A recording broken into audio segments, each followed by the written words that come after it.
कौन बनेगा नेता। नगर निगम के चुनाव पास आने वाले थे।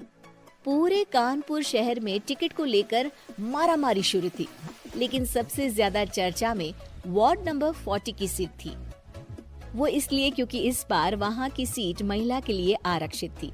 अब सवाल ये था कि चुनाव लड़ेगा कौन।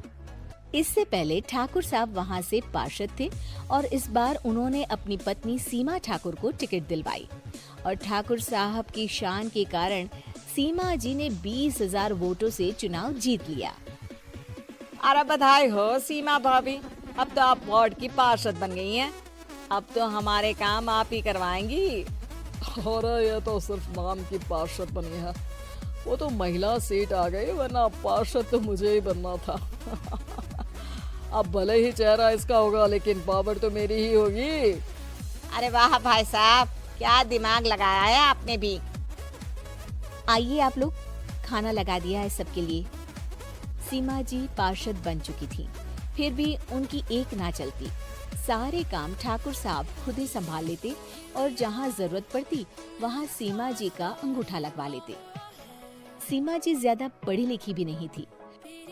एक दिन ठाकुर साहब और सीमा एक प्रोग्राम में जाते हैं। अरे ठाकुर साहब आप आ गए। ओहो, पार्षद मैडम भी आ गई हैं। स्वागत है आप दोनों का। लगता है हमारे पार्षद फंड का सही इस्तेमाल हो रहा है। चलिए अब उद्घाटन करते हैं। ये लीजिए ठाकुर साहब कैची, आप ही सबसे पहले प्रवेश कीजिए। सब लोग आगे निकल जाते हैं और सीमा जी पार्षद होने के बावजूद भी पीछे खड़ी रह जाती हैं। वो देखती हैं कि वेलकम बोर्ड पर उनका नाम है, लेकिन महिला होने के कारण कोई उनका सम्मान नहीं कर रहा। अगले दिन एक आदमी उनके घर आता है। अरे ठाकुर साहब नमस्कार। कल ना हम नोटिस किए कि हमारा घर तो अवैध है और नगर निगम वाले उसे तोड़ने आ रहे हैं। अरे कुछ कीजिए ना ठाकुर साहब। देखो भाई, मैं तो ज्यादा कुछ कर नहीं सकता, पर अगर तुम सबकी जेब गर्म कर दो तो कुछ हो सकता है। कुल मिलाकर 4 लाख लगेंगे। अरे 4 लाख ठाकुर साहब? अरे भाई, मैं अपने लिए नहीं मांग रहा हूँ। दरोगा है, इंजीनियर बाबू है, बड़े साहब है, सबको देना पड़ता है ना थोड़ा थोड़ा। बोलो है मंजूर? तभी वहाँ अचानक सीमा जी आ जाती हैं। अरे ये आप क्या कर रहे हैं? पहले इन्हीं लोगों से तो आपने वोट मांगे, अब इनसे ही पैसे ले रहे हो। अरे चुप रहो तुम, तुम्हारा काम है सिर्फ अंगूठा लगाना, तुम वही किया करो। मुझे दूसरे काम तुम मत सिखाओ, समझी? और तुम ना जाओ, अब पैसे लेकर आओ, वरना जेसीबी किसी भी वक्त आती होगी। सब कुछ ऐसे ही चलते रहता है।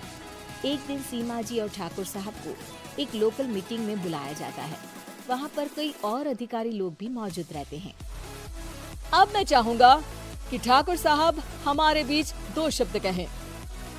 मेरे प्यारे भाइयों और बहनों, आज मेरा सौभाग्य है कि मैं आप सबकी सेवा दिन रात कर पा रहा हूँ। आपने मेरी पत्नी को भारी मतों से जिताया है, इसलिए मैं आप सभी का शुक्रगुजार हूँ। मैं आप सबसे वादा करता हूँ कि हमेशा की तरह हमारे वार्ड में किसी को कोई तकलीफ नहीं आने दूंगा। सभी लोग तालियां बजाने लगते हैं।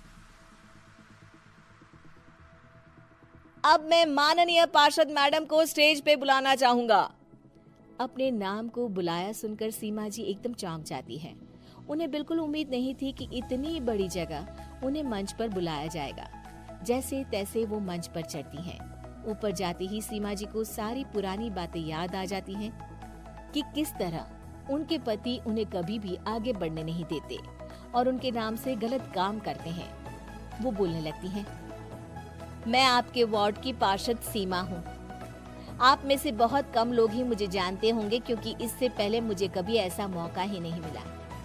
सारे मौके मेरे पार्षद पति यानी आपके ठाकुर साहब ही लेते रहे, लेकिन आज ये मौका मुझे मिला है तो मैं इसे ऐसे ही नहीं जाने दूंगी। मैं आपको ये बताना चाहती हूँ कि आपके ठाकुर साहब मेरे नाम की आड़ में गैर कानूनी काम करते हैं, जिस पर अंगूठों के निशान मेरे होते थे। इसीलिए मैं अपनी गलती मानती हूँ और आज अपने पद से इस्तीफा देती हूँ, ताकि आगे से कोई गलत काम ना हो पाए।